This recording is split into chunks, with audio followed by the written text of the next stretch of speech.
Hey friends, and welcome to the Happy Hour with Jamie Ivey podcast. I'm your host, Jamie, and I'm so glad you're here. Each week on this show, I invite a girlfriend to join me and we chat about the big things in life, the little things in life, and everything in between.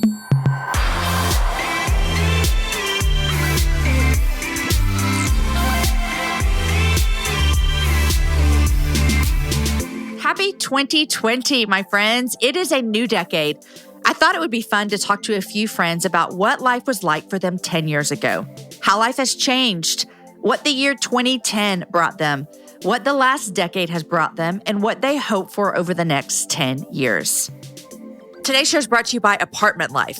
95% of people living in apartments are not connected to a local church, making it our largest local mission field. Apartment Life brings in Christians who are passionate about loving their neighbors to host irresistible Pinterest-worthy events and to care for apartment residents in times of need, building relationships that can open the door to sharing Jesus. Apartment Life has connected more than 25,000 residents with the local church. Visit apartmentlife.org to find out more. That's apartmentlife.org and tell them that Jamie sent you. Today, my friend Colt McCoy is joining me to talk about his last decade. In 2010, he was a senior at the University of Texas, and his football team went undefeated that year and faced Alabama in the national championship game in Pasadena, California at the Rose Bowl. During that game, Colt was injured in the first half and never returned. His team ended up losing the biggest game of his career so far. 2010, he was drafted. He was also married that year, and over the last decade, he's been on 3 different NFL teams, and he and his wife, Rachel, have had 3 children. Today, we look back on Colt's last decade, and no matter if you're a football fan or not, you will enjoy hearing his perspective on what the last 10 years has brought him and how he has managed the mountaintops and the valleys that come from playing football for a living.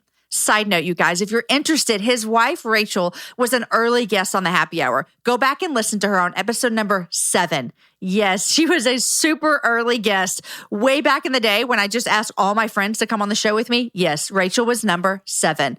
Also, this makes now the second couple where both the husband and the wife have been on the Happy Hour. Winter and Jonathan Pitts have both been on the Happy Hour, and now Rachel and Colt McCoy. Super crazy. Here is my conversation with Colt McCoy. Okay, Colt, welcome to the special edition of the Happy Hour called Your Last Decade. You are officially on the Happy Hour. And let me tell you, Colt, I don't interview dudes, so this is super exciting. This is a big deal. My wife already told me. She did. She filled you in? She filled me in. She was like, this is a special privilege for you to get to be on Happy Hour with Jamie. It totally. Now, your wife has been on the Happy Hour, so now we can say we've had both McCoys. I like it. That's not a common thing. So we're doing this we're starting a new decade. It's 2020 now, and we're looking back and saying, hey, what was life like in 2010? And that was 10 years ago. Isn't it crazy? A lot has happened in your life in 10 years. For sure. A lot. Okay, so I want to go way back, and I want to go back to January of 2010, because for anyone that's listening that is a college football fan, at that point in your life, you were playing for University of Texas. It was your last year, and you guys were actually playing in the national championship. So take me way back, and that feels like another lifetime ago for you, I'm sure. But can we talk about what it was like for you how old were you? 23? 22? Yeah, 22 probably. 23. Okay. Yeah. A 23-year-old going into the biggest game of their lifetime. At that point in your life, what was that like? It was crazy. But at the same time, when you're in college, you just don't think about like what's next. You're so involved in school and your football team and all your teammates are also your classmates. Like you've been with those same group of guys for 4 or 5 years. And so I think what was unique about that, now being in the NFL for the last 10 years is you just didn't think about the future or what's next. You thought about going to class and then going to play football. And that kind of kept it all in perspective. But yeah, going into 2010, January of 2010, we made it to the national championship game, which I think was the goal for me personally, but for all the guys. And that was the biggest game for all of us. We watched the 2005 team go to the national championship, and you're going back to the Rose Bowl where they won the national championship in 2005. And now we get to go back and try to do it again. And the excitement was just almost uncontrollable. And it was a fun week in California. And, that game was definitely the climax for all of us. Yeah. Especially for me as a senior. So I have a question for you. Were you on the team in 2005 when they won the national championship? I was. Okay. I had redshirted that year. So it's just a red shirt. Did you get to go to the game? Yeah, I was like holding the clipboard and I love it. Writing down the plays. I had a front row seat to that. Yep. So I can only imagine then you were like 18 years old then, and you're looking ahead and you're seeing, Vin Chung and that whole team win the national championship. That was your eye was on that prize again. Right. I mean, I was 18. Yeah, that's right. I just graduated high school. That's a baby. Yeah, I really had thoughts to myself like, I am not good enough to play this game. I've played football before, but this is not football. This is professional football right here. That's what it seemed like. I'm small. I am out of place when I watched that game, but I worked hard and God opened some doors for me, and we were back in it 4 years later. Okay, I have another question that doesn't even have to do with a decade, but you just said something that made me think about this. The feelings that you felt at 18, like watching that team play and thinking, I don't know how I got here. I'm underqualified. I don't think I compete at this level. Did you experience those same emotions fast forward to, 5 years later, 2010, stepping into your first experience as an NFL player? A little bit, yeah. I remember that feeling when I was 18 because I remember after that game watching Vince Young and our team, and I think combined on that field there was like 30-something draft picks. Jeez. And it was one of the greatest college football games ever in 2005. So I remember coming home that offseason and Vince telling me that he was going to the NFL, and I'm thinking to myself, well, I need to like transfer and go back home and play at like Abilene Christian or something, because I can't do what you just did. You're 6'5" and 230 pounds and just can run a 4.4, and that's just not in my blood. Yeah. But I had a lot of good people around me, and they pushed me, and I mentally I was pretty strong, and it kept growing. And again, all those doors opened up for me, and I was able to play for 4 years. But when you get to the NFL, it's sort of the same idea where you're playing. I remember when I first got into the NFL locker room, and I was playing with guys who were 30 years old and had 3 kids and a family. And I'm like, these guys are this is their job. They're putting food on the table by playing football. I mean, I had never been paid to play football. And it was still a college game to me, where you just, you're with your teammates and you just go out and play and, hope to play good. But you quickly realize like this is way more than a game. Once you get to the NFL, there's politics involved, there's families involved. It's just it's so different. It's played so differently than it is in college. And one day you show up and the guy that was in the locker right next to you could be cut and never play a football again. Jeez, it's a job. The stakes were just so much higher. Or if you played bad in college, they might, just put the next guy in, but you're not going to get cut. You may get benched, but you're still on the team. In the NFL, you fumble a ball or you throw an interception or you do something wrong, you get hurt, you lose your job and you may never play again. So that it's just a totally different sport. Which is so interesting to me as, clearly just a spectator of the game, obviously never played and never will, but it is interesting to kind of have that mindset of these are real people on this field who have real emotions and are playing a job. I think we can forget that as people who watch the game. Exactly. And listen, it's a privilege to be able to have played this game for so long. And I don't take that for granted, but you're exactly right. These are real people with real families that still try to keep it in perspective of we're playing a kid's game for a living. But at the same time, we all know that you're one injury away, you're one mistake away from getting cut and having to move on and do something else in your life. And so just every day there's a responsibility and a kind of approach that's way different than playing college football. Which is maybe why some people just they're amazing in college and they just don't make it in the NFL. Like they just, maybe the pressure or the stress or I don't know what, the mental game that it takes is a lot harder than we ever could imagine. For sure. Yeah. And at the same time, there's just so many factors that play into having a good career in the NFL. Who's your coach? how good is the team that you get drafted to? How good is the scheme that you're running? Do guys stay healthy for that year? If you have a bunch of injuries, there's just so many things that factor into it. And the NFL does a really good job of, putting up front the faces that have played for so long, the Tom Brady's, the Drew Brees, and the coaches who have coached for a long time. And those are all the feel good, positive stories. But there's so many stories of guys who had unbelievable college careers that when they get to the NFL, they just maybe get into the wrong system. Maybe they didn't, fit the right system that they got into, or they were injured or whatever. They just never make it. And it's a real thing. It's a production business. That's why they call it not for long. NFL stands for not for long. I think the average lifespan for a player is like a little over 2 years. Wow. Well, congratulations to you, 10 years in. I mean, that's a big deal. I don't know how I did it. Okay. I want to go back to that game in January of 2010. It's the national championship. You guys, I think you had an undefeated season. Tell me if my research is right. I think you are the second most wins for a quarterback in Division I still right now. Is that true? I think so. Yep. Okay. Good job. Okay. So take me back, and I want to hear what you think about that kid, that Colt McCoy that played in that game and got injured and didn't get to finish the game. What do you want to say to him 10 years later? So many things. This is interesting because nobody's ever asked me a question kind of with that direction.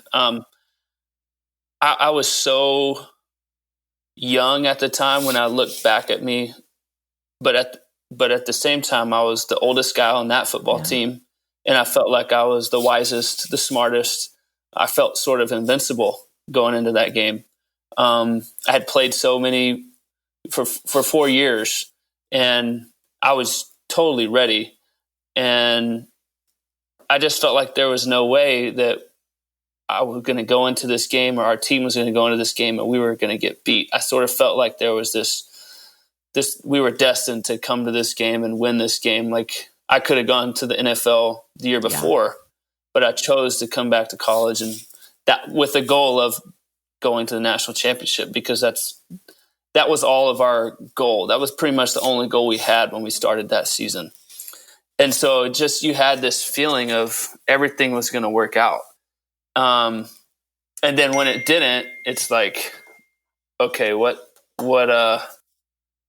happens now? What just happened? How did this happen? We just lost this game. I got hurt. Like, it was not supposed to end this way, and I think when you look at it from that perspective, I was so immature in my thought process and in my thinking and sort of who I thought I was as a person. But I knew, and I think I showed that at the end of the game, that, okay, I didn't expect this to happen. I've never been hurt before. I thought we were destined to win this game, but I know what my foundation is, and that's in the Lord. So I know that He'll get me through this. And that's really what I turned to. And not from I think at that time it was more like I was just so uncertain about what to do next, because nothing like this had ever happened to me before. And I probably, in some ways, put my confidence and my trust in my abilities to play football, as opposed, and that's why I think I got so upset. Yeah. But I also had enough about me and enough of a foundation to know that it's okay. It's not the most important thing. God's going to get me through this, and we'll see what happens next. So when you look back, you said you were, you came in. I can do this. We're going to win. This is our goal. And then all this happened. And I remember we were new to Austin at the time. We'd only lived here about 6 or 7 months. So we were all in Texas Longhorn fans. Now look at us. We're in the national championship. Right. But after the game, they interviewed you and you said you were wise and smart, and you were. And what you said was so truthful. Do you look back at that kid, and are you proud of that kid? I am. I because I remember all the things that were going through my head at the time. And for that to come out of my mouth shows that that's what my foundation was. Yeah. And I'm so proud of that. And it's the same today. I think what's cool about football is every time I face a disappointment or a setback or I don't play well, I can look back 10 years later and say like, wow, I remember what I felt like at that moment. I remember how down I was because I cared about my teammates and my coaches. And that was the biggest game we'd ever played in our life. But looking back on it 10 years later, it's like, wow, look what God has allowed me to accomplish. And he's pulled me through all of that. And then, I think we can all have those moments if we trust in the Lord to look back and say, like, I hated that moment. Like, that was not supposed to happen, but I got through it, and yeah.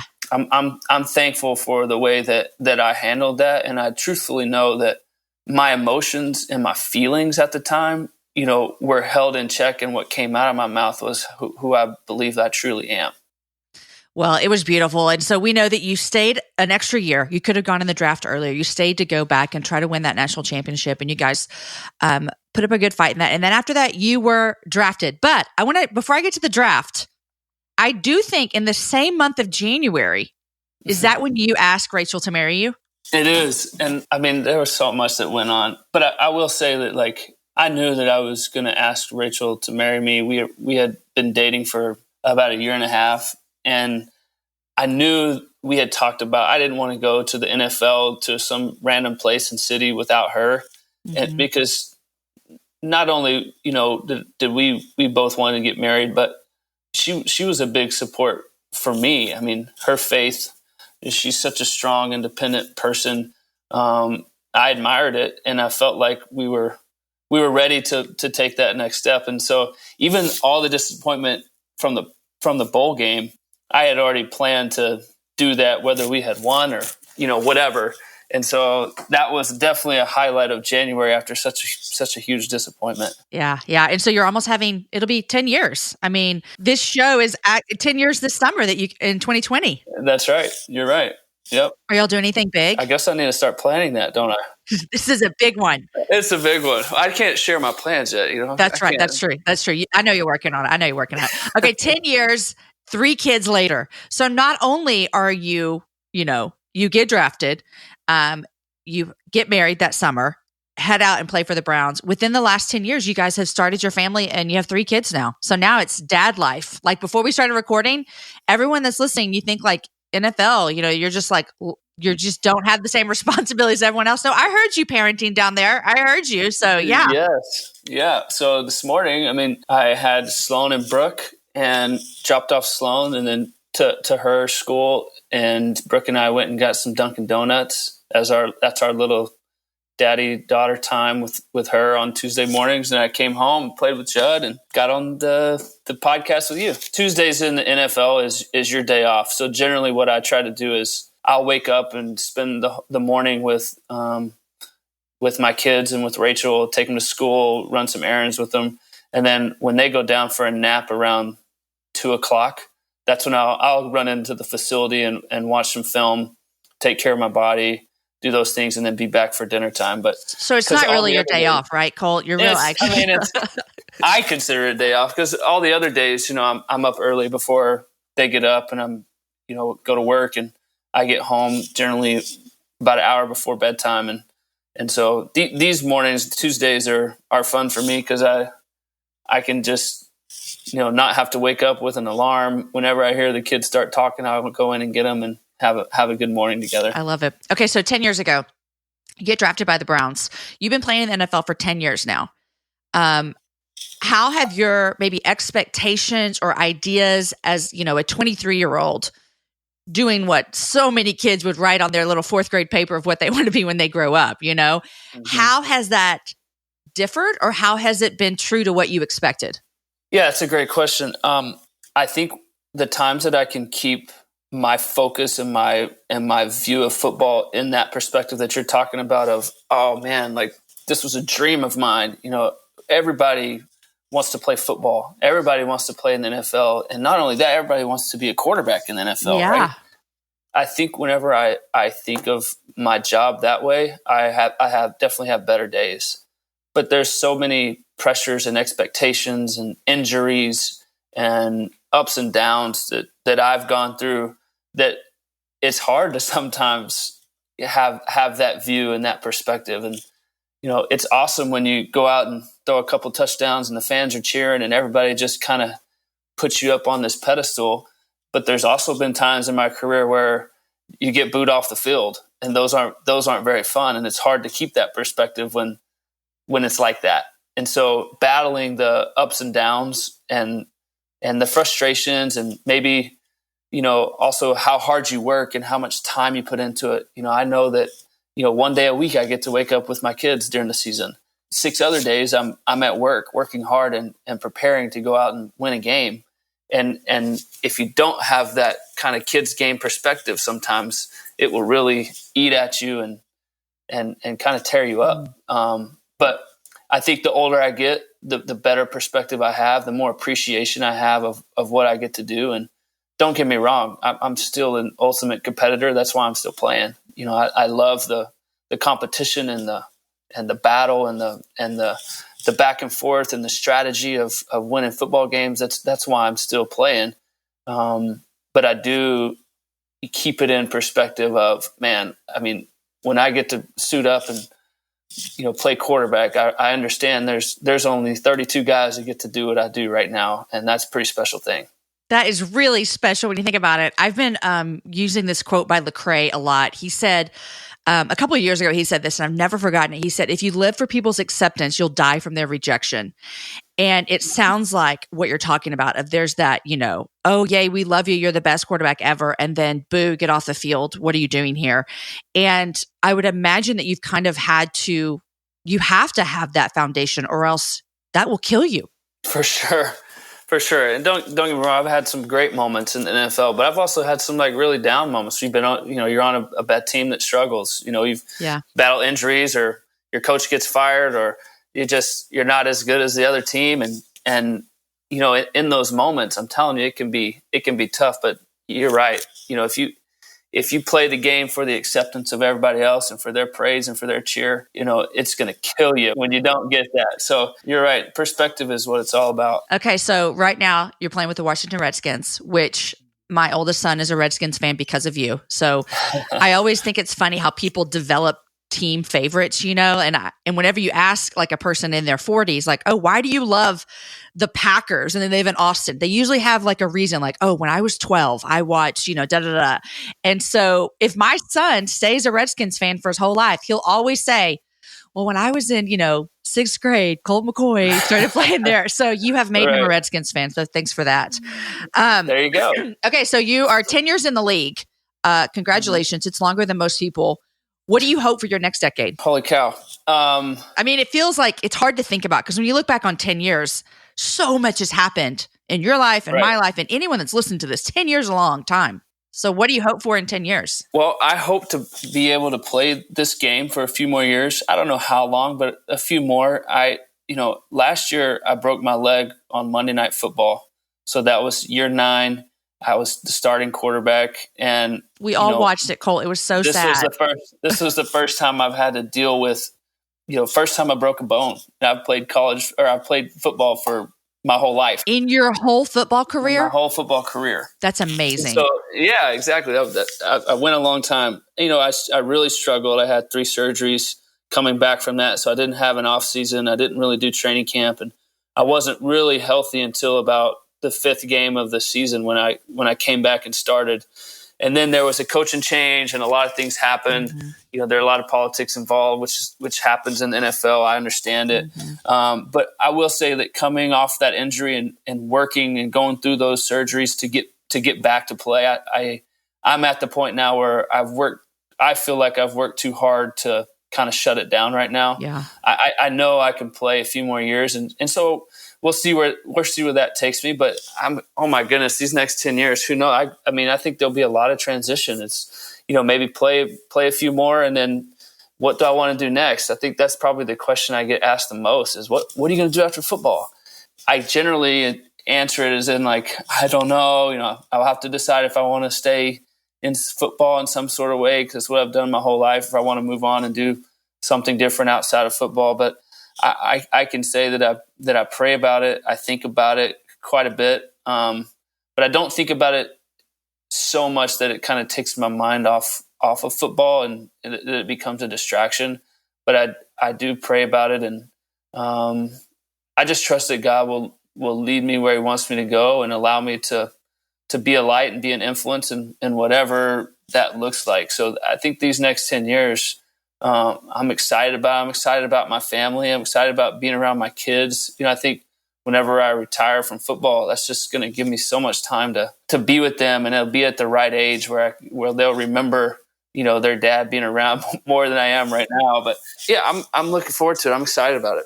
Well, I'm looking forward to whatever that happens too. And, if you stay in football, it would be so fun for you to look. I'm already thinking of all the things you could do, Colt.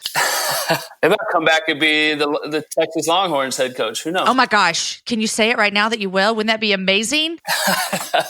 I'd do it. I'd do it. We have season tickets now. And so we're all in. And I would love to see Colt McCoy back there on the field. So I think if I did stay in football, I don't know, but I think that being a college football coach would require a lot of time and energy, but at the same time, you can make a big influence. Yeah.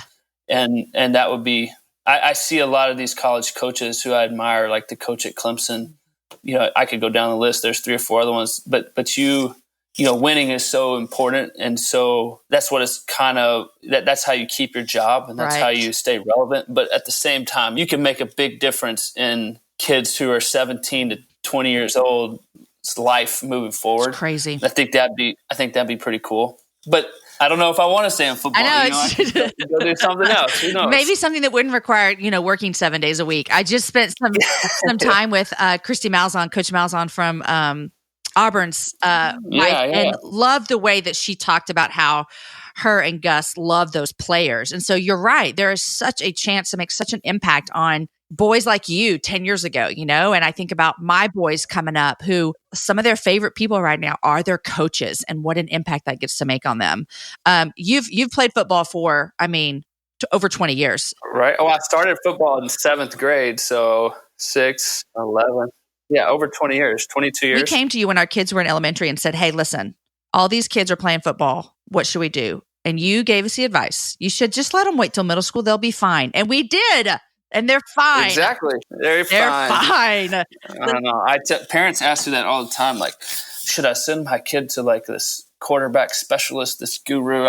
Should they play pads? Or I'm like, listen, people. I was like, my biggest thing is I don't think you have to specialize in a sport at a young age ever. I would encourage kids to play all sports. I probably won't let my kids play football till, padded football on a team until they're, at least in junior high. I think their body can take it at that point, but play all sports, basketball, football. It just makes you a better athlete. Yeah. And it teaches you how to win and lose games with different groups of kids and on different ways. And, you lose a game in basketball or soccer or baseball, just being on different teams and learning how to function in team sports, I think is just as important as learning how to perfectly throw a football. I love it. Okay, I got two last questions for you. The first one is this. Over your last 10 years, do you have, since we started talking about coaching, do you have or even longer than 10 years, in your football career, do you have a memory of a coach really impacting your life? And it could be football related or it could be life related. It's kind of a two-way street here. I've had a lot of coaches, which probably not a great thing, which means that there's been a lot of turnover on the teams that I've been on. But I've also had some very impactful coaches, and I think probably my favorite coach up to this point, outside of college, Coach Brown was amazing. Coach Davis was my coordinator there, but I spent a lot of time with Sean McVay, 3 years here in Washington, and now he's the head coach for the Los Angeles Rams. And he is just such a unique, impactful, kind of very set in his ways in a good way, sort of leader and coach. I mean, he's a wonderful guy. He's a Christian. He's a believer, and he challenges guys in unique ways. He has the ability to get the most out of each player and sort of relate on their level in ways that I've never seen before. And he made an impact on me just by the way he carries himself every day. We become close. We're obviously really, really good friends. We talk all the time, and it's no surprise the success he's had in LA. But he told me one time, sort of at the end of our time together, he was like, always remember that sunshine alone creates deserts. And that was something that stuck with me because he knew the challenges that I've been through in the NFL, and he always challenged me to be the same person. And no matter what happens, if you get benched or politics get involved and it doesn't go your way, or you get hurt or whatever, being in this league is a privilege, and handling yourself every day and the way you're supposed to. And when you walk in that room, being the same guy that your teammates can expect, no matter what's going on, that has really helped me over this last part of my career. I've always tried to do that. But just understanding that, it's not always going to be perfect. It's not always going to be pretty. But what I can hang my hat on every single day is that I walk into that locker room or to that facility, and every player on my team is going to know what they're going to get that day. And I think has really helped me in my career. It's not easy. It is not easy, but just being the man that God's called you to be, in that locker room or at home or wherever, like I want to be the same person every day, and want my kids to see that, want my friends to see that. And it's not that I'm a robot. It's just that I feel like that's what God is calling me to do. Well, that's awesome. And you're a role model that all of us mamas can have our boys look up to. Last question for you. I told my boys I was talking to you this morning, and I was like, any questions? And it's like 7:00 in the morning, so they can't even hardly speak.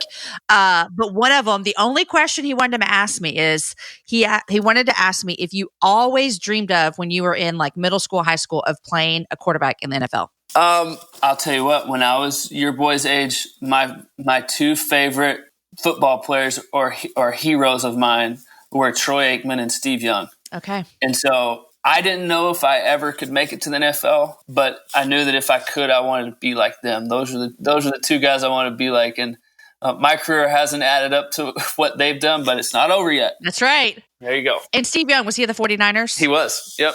And I've got to meet both those guys. I mean, just life is crazy. Oh, that's awesome. That's awesome. Well, Colt, thank you so much. It's an honor for the Ivies to be friends with the McCoys and whatever. We miss you guys. I know. I'm like, I love that, we get to see you sometimes around Austin, but thank you for your time. And it's been fun just watching the last 10 years as well from a bystander, and see how God's used you and how you and Rachel have been faithful to your ultimate calling of, giving God glory in all that you do. And so thanks for your willingness to join me on the happy hour special edition of Your Last Decade, and go Redskins. That's what I'll say. There you go. Yep. Go Reds. We got a few more weeks. And I will say, my wife is amazing. She does a wonderful job with our kids, and she's so supportive of me. This is not a easy career by any stretch. And we've moved a few times, and she just makes it work and puts a smile on her face, and so thankful for her. She makes me a better person. She's amazing. She's amazing. Well, thank you, Colt. I'm sorry, you guys, but did Colt McCoy say he'd be willing to come back to the Texas Longhorns? I am all for this. And maybe I'll get that sideline reporting gig I've always wanted. In all seriousness, I loved hearing Colt talk about that kid, as I called him, in the biggest game of his career that far, and what that felt like to not only lose, but to have to leave the game on an injury. He mentioned the conversation that he had after the game with a reporter, and if you haven't seen it, I'm going to play the clip for you here. Texas quarterback Colt McCoy. Colt, what was it like for you to watch this game, your last game in a Longhorn uniform, from the sideline?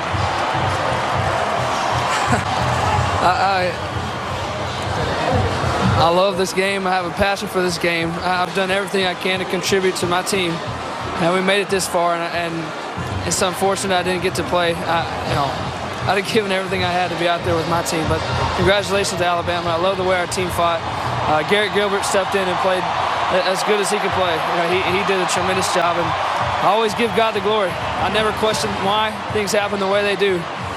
God is in control of my life. And I know that nothing else, I'm standing on the rock. Well, it's been a pleasure watching you these last 4 years. Best of luck to you in the future, Colt. Thank you. Congrats to Alabama. Tremendous football team. I remember watching that, and I even played it recently for my children, and I was so proud of that Colt McCoy in that moment. Also, I hope that his quote by his coach, "Sunshine alone creates deserts," sticks with you the way it has with him and now with me. It's been fun to get to know Colt and Rachel over the past decade, and I can tell you that they are first-class people, and the Ivies are so proud of them and cheering them on no matter where they are in life or what career they are following. Thanks for listening to this special edition of the Happy Hour, Your Last Decade. Our hope in all of these shows is that you too can reflect on your last decade. Whether you were 23 years old 10 years ago or 65 or 12, look back and see what God has done in your life and where he has brought you. How have you persevered? How have you screwed up? What would you do differently? And what are you so very proud of? Also, looking back always causes me to look forward as well. What do you want to see happen in your next decade? Today's show is edited by Chris with Podshaper and organized by Lindsay Sweeney. The music is developed for the show by Matt Graham, and show notes are written by Aki Slockers. We'd love it if you enjoyed this show if you would share it with your friends. Word of mouth is the number one way people find out about our podcast, and we are so thankful for that. Join us next week for another special edition of Your Last Decade.